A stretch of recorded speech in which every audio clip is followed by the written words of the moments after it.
আজ ঘুগনি বানাচ্ছি, খেতে ইচ্ছে করছে, ঠান্ডা পড়েছে। তো সিম্পলভাবেই আমার সব রান্নাই সিম্পল হয়, খুব একটা মানে ইয়ে করি না। সবার মতনই আমিও আজ ঘুগনি বানাবো, যে সবাই যে তোমরা যেভাবে করো একদম ইজি। যেমন এই যে এখানে লাগছে পেঁয়াজ, আমি জেনারেলি রসুন দিই না, তো আমাকে বললো 1-2 কোয়া দিতে, তো সেই দিলাম একটু। এই যে পেঁয়াজ আমি অর্ধেকটা আমি ফোড়নে দেবো, অর্ধেকটা লাস্টে ওপরে ছড়িয়ে দেবো, ব্যাস। আর একটু আদা কুড়িয়ে দেবো, ব্যাস। আর নুন হলুদ রান্না, আমি কিন্তু অত জিরের গুঁড়ো ধনের গুঁড়ো ওসব কিচ্ছু দিই না। সিম্পল রান্না, লাস্টে গোলমরিচ আর লেবু ছড়িয়ে পেঁয়াজ ছড়িয়ে খাওয়া হবে। আর ধনে পাতা থাকলে ধনে পাতা দেওয়া হবে, ব্যাস এই আর কি।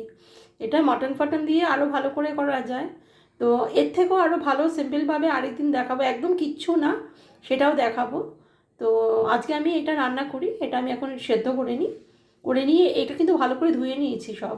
ওই সেদ্ধ করা জলটা আর ফেলবো না, ওটা শুধুই আমি রান্না করব। ঠিক আছে, চলো। এবার দেখো, এখানে কিন্তু আমি একদম নুন হলুদ আর একটু লঙ্কার গুঁড়ো দিয়ে বসিয়ে দেব। হ্যাঁ, আর আদাটা আমি মানে ভেজে দেব পেঁয়াজের সাথে। তো এটা আমি এখন সেদ্ধ করে নিয়েছি, আমি নুন হলুদ দিয়ে নিয়েছি, একটু গুড় দেবো। তো ওটা আমি রান্নাতেও দিতে পারি, এখনও দিতে পারি, মিষ্টি, হালকা মিষ্টি হওয়ার জন্য।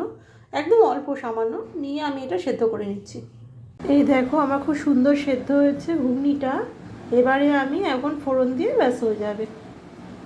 আমি বেশি ঝামেলা করিই না রান্নাতে, কিন্তু একদম সুস্বাদু হয় খেতে।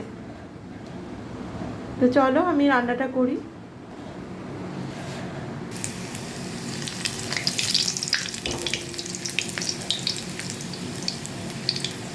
রসুন দিলাম একটু, ব্যাস। এবারে পেঁয়াজগুলো দিয়ে দিচ্ছি।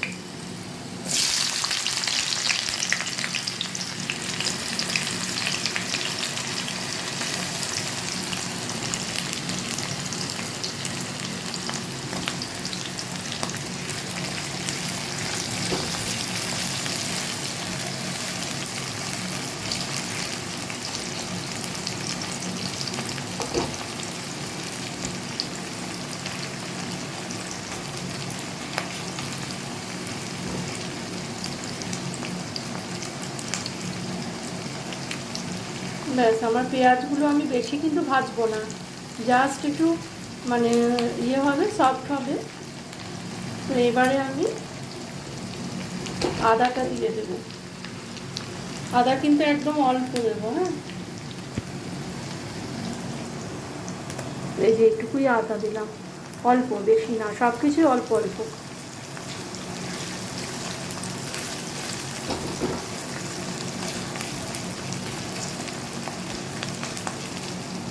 ব্যাস, আদার কাঁচা গন্ধটা মরে গেছে, এবার আমি ঘুগনিটা দিয়ে দেবো।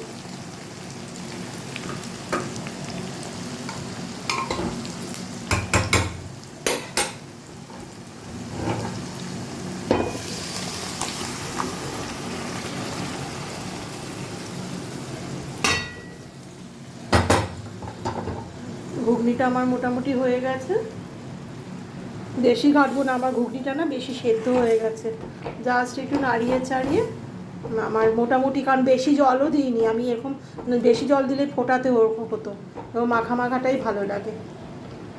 ব্যাস, জাস্ট একটু ফুটলে আমি নামিয়ে ওই গোলমরিচ, লেবু আর বিট নুন দিয়ে আর ধনে পাতা দিয়ে সার্ভ করলে হয়ে যাবে আমার। ব্যাস, হয়ে গেল। তোমরা সবাই করো, আমারটা আমি দেখালাম। এটা অনেক রকমভাবে করা যায় একটা রান্না, আমি তো বারবারই প্রত্যেকটা ভিডিওতেই বলি যে অনেক রকমভাবে করা যায়। এটা মটন দিয়ে করলে ওটা আবার আমার কিন্তু অন্য রেসিপি, ওই রেসিপিটা অন্য রেসিপি, ওটা আবার আরেকদিন করবো, হ্যাঁ।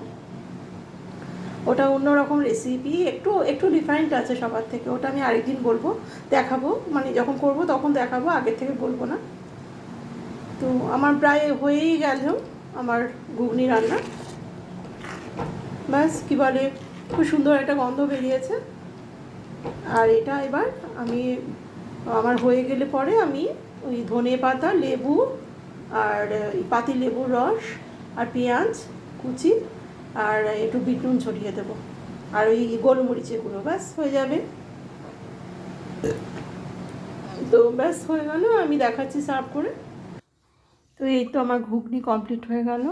এবার আমি এই যে ঘুগনির মধ্যে পেঁয়াজ দিয়ে দিয়েছি, ধনে পাতা দিয়ে দিয়েছি, এই যে দিয়ে দেবো গোলমরিচের গুঁড়ো, ব্ল্যাক পেপার দিয়ে দিলাম, একটু পরিমাণে বেশিই দেব, আর এই যে লেবু চিপে দিলাম। ব্যাস আমার হয়ে গেল। হ্যাঁ, ঘুগনি।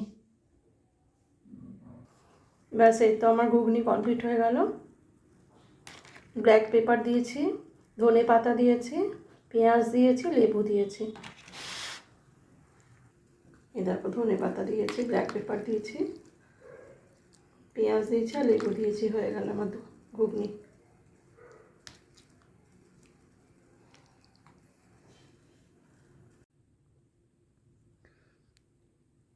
ঘুগনি বানালাম।